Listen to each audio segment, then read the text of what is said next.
Assalamualaikum warahmatullahi wabarakatuh.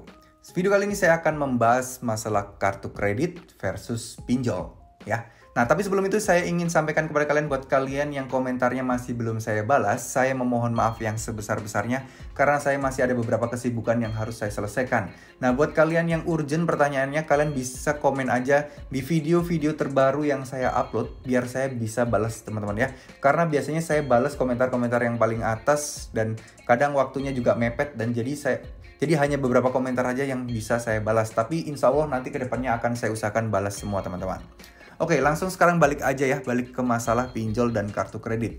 Kenapa sih kok banyak banget orang yang mengajukan pinjaman di pinjol, tapi mereka tidak kepikiran untuk membuat kartu kredit? Padahal kartu kredit itu lebih jelas, lebih aman, bunganya lebih transparan, dan proses perjanjiannya pun jelas ketika transaksinya.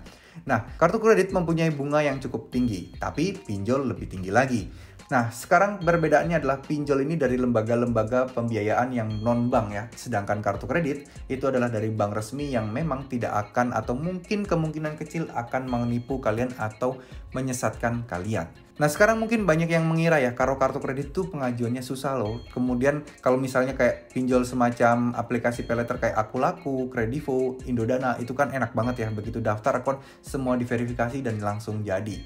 Tapi tahukah kalian kalau aplikasi-aplikasi ini lebih rawan dibobol dan kena penipuan dibandingkan kartu kredit? Nah, oke, saya akan bahas dari segi keamanan kalian, dari segi finansial, keamanan kalian ya secara finansial. Contoh, misal kalian mempunyai kartu kredit dan kalian mempunyai aplikasi paylater seperti Akulaku dan Kredivo. Nah, gimana kalau misal aplikasi Akulaku, Kredivo, atau pinjol kalian dibobol orang dan kalian mendapatkan tagihan dibandingkan kartu kredit kalian yang dibobol? Gimana proses perlakuannya?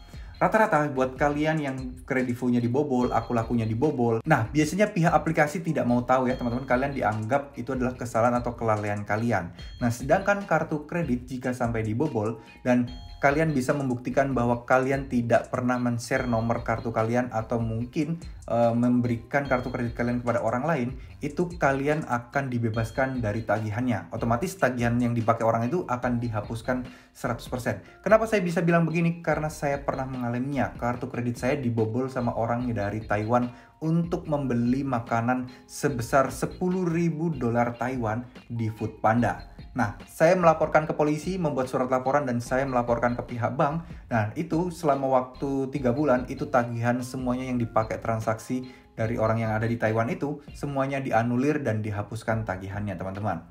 Nah, sekarang bagaimana dengan Akulaku, Kredivo, dan lain sebagainya? Saya banyak dengar dari cerita teman-teman yang ada di sini, ketika mereka dibobol, itu mereka tetap harus bayar tagihannya tanpa pengecualian. Karena dianggap ini adalah kesalahan murni bagi para pengguna atau user tersebut, teman-teman. Jadi ini ya, bedanya sangat jelas ya. Untuk pengamanan finansial kalian, pengamanan kalian dari dibobol orang, itu kartu kredit jauh lebih bagus. Nah, bagaimana dengan cicilan barang? Nah, kartu kredit banyak banget sekarang yang sudah 0% cicilan. Sedangkan Akulaku misal kalian cicil 3 bulan, 6 bulan, atau pinjol sekalipun, itu bunganya sangat besar sekali, teman-teman. Jadi otomatis dari segi ini kartu kredit lebih menang. Nah, bagaimana kalau masalah telat bayar? Telat bayar sama, kartu kredit pun masih lebih murah dibandingkan pihak pinjol atau Akulaku atau paylater ya. Semacam Kredivo, Indodana, Akulaku itu jauh lebih besar jika kalian terlambat bayar. Dari segi denda, keterlambatan, kartu kredit masih lebih menang.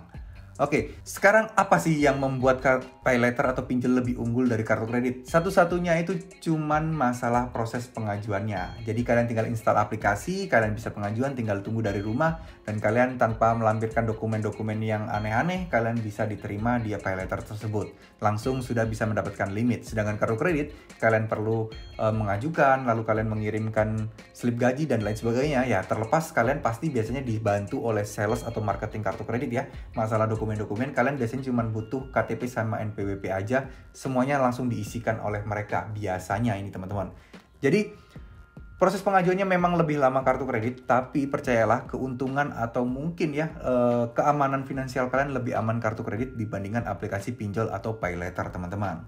Jadi kalau dari segi lain-lain kartu kredit masih lebih menang ya, tapi kalau lagi segi dipermudah pengajuannya, ya paylater atau pinjol masih lebih menang, teman-teman. Sekarang saya serahkan kepada kalian pilihannya, kalian mau pilih kartu kredit atau mau pilih pinjol, itu kalian harus pikirkan baik-baik secara bijak karena keduanya bisa jadi bumerang untuk kalian, ya. Kalian akan dikenakan bunga dan terlilit hutang dan lain sebagainya, semuanya resikonya sama, teman-teman. Jadi tidak ada yang lebih baik sebenarnya kalau masalah hutang piutang seperti ini. Kalian bisa namanya orang ya, takutnya kalap belanja-belanja terus, tapi begitu waktunya membayar mereka bingung mencari uang di mana. Oke, sebaiknya kalian tahan diri kalian, sebaiknya kalian pinjam, paling enak itu paling gampang pinjam ke keluarga atau saudara ya. Kenapa? Karena ya tidak kena bunga, kalau telat juga tidak harus bayar denda dan lain sebagainya. Yang jelas juga terhindar dari riba. Oke, semoga video ini bisa bermanfaat. Terima kasih. Wassalamualaikum warahmatullahi wabarakatuh.